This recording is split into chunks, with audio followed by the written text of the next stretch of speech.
Hello everyone! I decided to make a video where we're going to be working with the graph of the given derivative of the function to analyze what is happening with the original function without knowing neither the graph of the original function f of x nor the expression. So here on the graph we see f prime of x, and it's only given on the interval from 0 to 8. So we don't know what it's doing outside of 0 and 8 interval. This should be enough to give a lot of information about the original function f of x. So now we have tons of questions here, and we need you to be flexible and confident with answering those questions. For example, the first question is, can you tell me where the original function f of x is increasing? Okay, the original function is increasing when the derivative is positive. Is that right?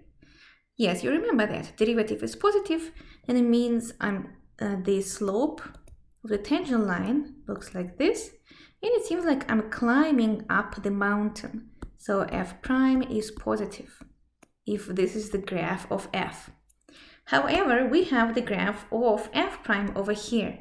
What does it mean for the function to be positive on the graph?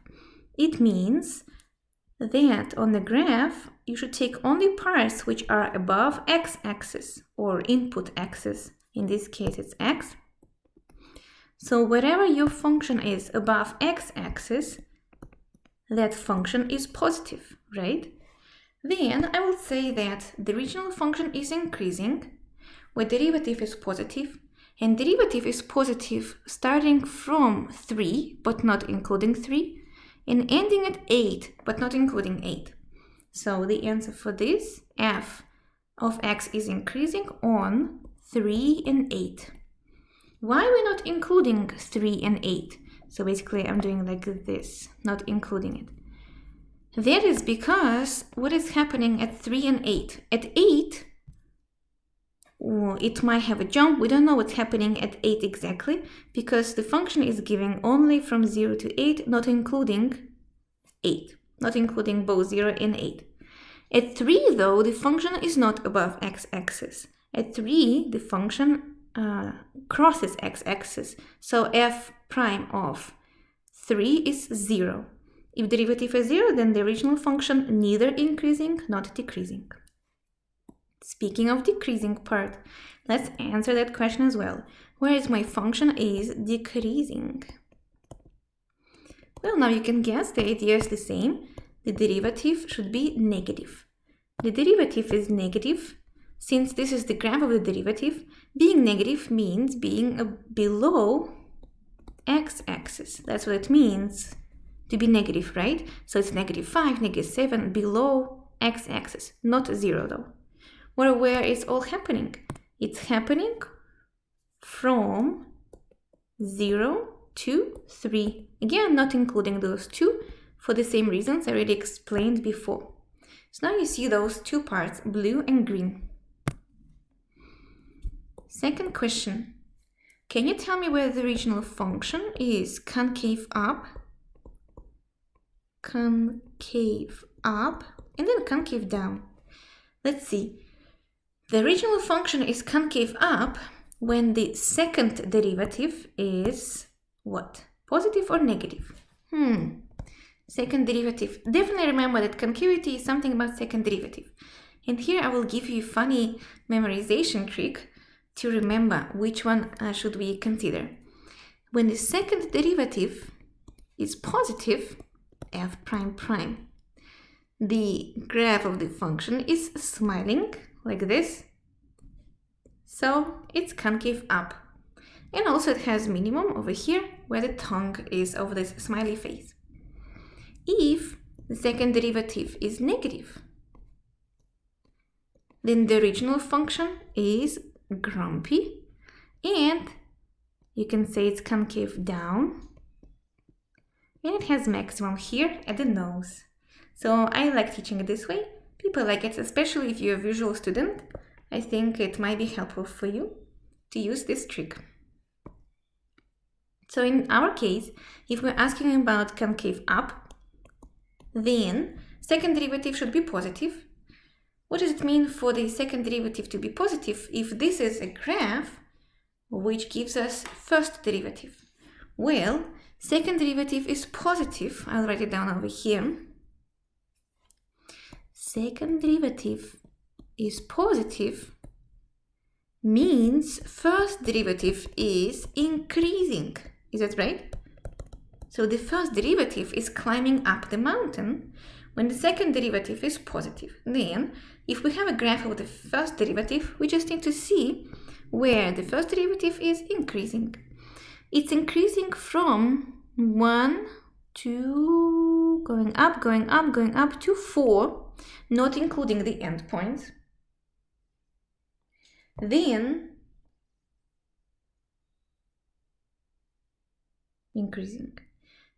it's increasing from 5 to 6. This is where the second derivative is positive as well. Then, kind of that's it. Yeah, I'm just looking at my notes. I want to ask later where it's concave down, so all other pieces will give me concave down examples.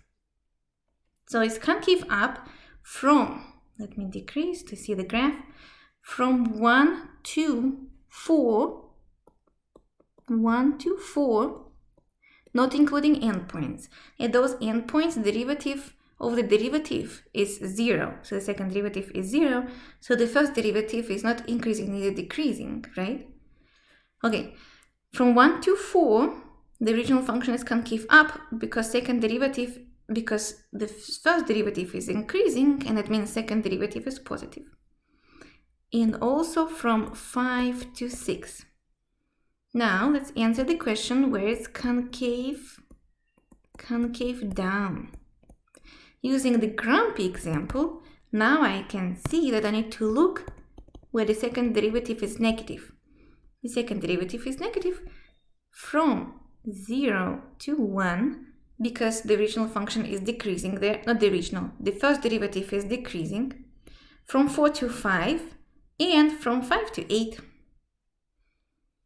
So I will have from 0 to 1, from 4 to 5, and from 6 to 8. 6 to 8, not including any of the endpoints. Finally, one more question. 3. Where is my local minimum or local maximum? Local minimum, local maximum. Again, remember we're talking about the original function, So I will say f of x has, let's do like this, f of x has local minimum, local maximum. So don't get confused. We're not asking you about these guys, hills and pits. We are asking where the original function has local minimum, local maximum. Well, let's write down what it means. That means that we're talking about critical points, remember? And it means we need to find where the first derivative is 0, and not only that, and changes the sign. Also not only 0, how about D and E? Yes. 0 or doesn't exist and changes the sign from plus to minus. That will be local maximum, going up and going down, that's maximum. From minus to plus, going down and then going up, that will be minimum. Local maximum, local minimum. So let's see where my first derivative is 0 doesn't exist. Well, I don't see any D and E points, but I see 0 point. 0 point is literally where your first derivative is 0. It's over here. Over here, f prime is 0. You see? F prime at 3 is 0. And then I need to check, did my derivative change the sign? Change the sign means it was negative or positive first and then became positive or negative. And indeed, that's exactly what happened. My first derivative is negative before 3 and becomes positive after 3. So that indicates that the original function is going down, stops, and then starts going up. So this is my local minimum at 3. Does that make sense? The answer is, we have, I will do like this, question mark, local minimum at x equals 3, and we don't know what f of 3 is because we don't have any other information about f of x. But we know that local minimum happens at x equals 3 because f prime at 3 is 0 and f prime is negative before x equals 3, and then f prime is positive after x equals 3. Well, at least in the neighborhood. So I can go back over here to those intervals we had. I can say that it is negative from 1 to 3 and positive from 3 to 4. That's more professional to say than before and after. 1 to 3 on 1 and 3, and then on 3 and 4. So it changed the sign. If you got used to the sign line notation, then this is how it's going to look like. This is the sign line for f prime. This is my critical point, 3. F prime at 3 is 0. Then I have minus and then plus. So the original function f is going down and it starts going up. That's how I know there's a local minimum here. Make sense? Now what about maximum? So local minimum at local maximum, there is no local maximums. How do I know? There's no other critical points. No critical points anymore. From the graph, I don't see any places where derivative doesn't exist or is 0. There's only one case like that. So that's all. The last question is about inflection points. Question number 4. 4. F of x has inflection points. You know what a nice abbreviation for inflection points? Points of inflections. POI. But I will write down. Inflection points. Or points of inflections. So inflection points happens where the second derivative is 0 or d in e, right? Second derivative, 0 or d in e. And change the sign, right? Same idea basically. Changed the sign, right? So I need to check when my second derivative doesn't exist or 0. Let's see.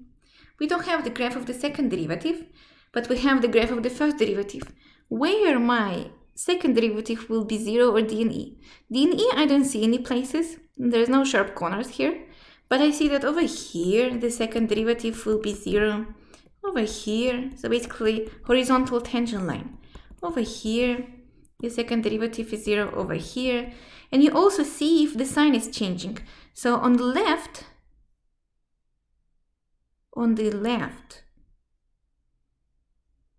the first derivative is decreasing, and then the first derivative is increasing after that. That's why I can say that this is my inflection point, right? Let me write down slowly. So the inflection point happens where these points can be detected and they changed, and the sign changed. So basically we're talking about the sign line again, but now for the second derivative. If the sign of the second derivative changed from minus to plus, then I can say that the original function was concave down and concave up. From plus to minus, the same thing, but either way around, and then I can say, okay, this was point of inflection because it changed the concavity of the original function. Well, I definitely see that something is happening at 1, 4, 5, and 6. What is happening there? The second derivative is 0. But I also need to say that the second derivative here is negative. How come? Because the first derivative is decreasing. Then I can say that the second derivative becomes positive because now the first derivative is increasing. Increasing literally means I'm climbing up the mountain. So definitely this is poi over here because this point changed the second derivative sign. Then what about 4? On the left from 4, again, the second derivative is positive because I keep climbing the mountain. So it means the first derivative is increasing. Then it changes to negative. So definitely 4 is poi as well. Then same thing happens with 5 poi. You see? Decreasing, increasing. And same happens with 6 poi. Increasing, decreasing. Second derivative is positive and becomes negative. 1, 4, 5, 6. Let me put it in the line. 1, 4, 5, 6. So I can say that, and let me put the signs. I think they all just alternate. Minus plus, plus minus, plus minus, minus plus, plus minus, plus. Nope. Minus plus. Oh, I see. So 4. We're skipping 3. That's why. I see. We're skipping 3. So minus plus, plus minus, plus minus. Okay. Minus plus, plus minus, plus minus. And 6 is over here. That's what's happening. Okay. Then all of these are points of inflection, and I can say that the original function concave down, then concave up, then concave down, concave up, then concave down. That's what's happening here.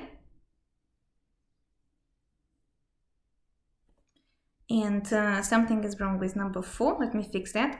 For the 4, we have plus, minus. We're just having 3. We have to skip 3 over there. I see. Plus, minus. Yes, the idea here, I should not break the interval from 1 to 4 into several intervals. That's the mistake. I'm thinking what the mistake is. From 1 to 4, we have one interval and it's just plus. That's why it doesn't match. From 1 to 4, we have plus. So I have 1 to 4. Then I have 5. Then I have 6. From 1 to 4 plus, then it becomes minus, then plus, then minus. That's the mistake. So all of these points are points of inflections. Not only because the second derivative was 0 there, but because the sign of the second derivative changed. Points of inflections. That's all for now. All those questions were answered only from looking at the graph of the first derivative. From this graph, you can actually have some intuition now how the first derivative looks like, where the first derivative, where not. From this graph, you can now say where the original function is increasing, decreasing, having maximum or minimum, concave up, concave down, and so on. Thank you for watching.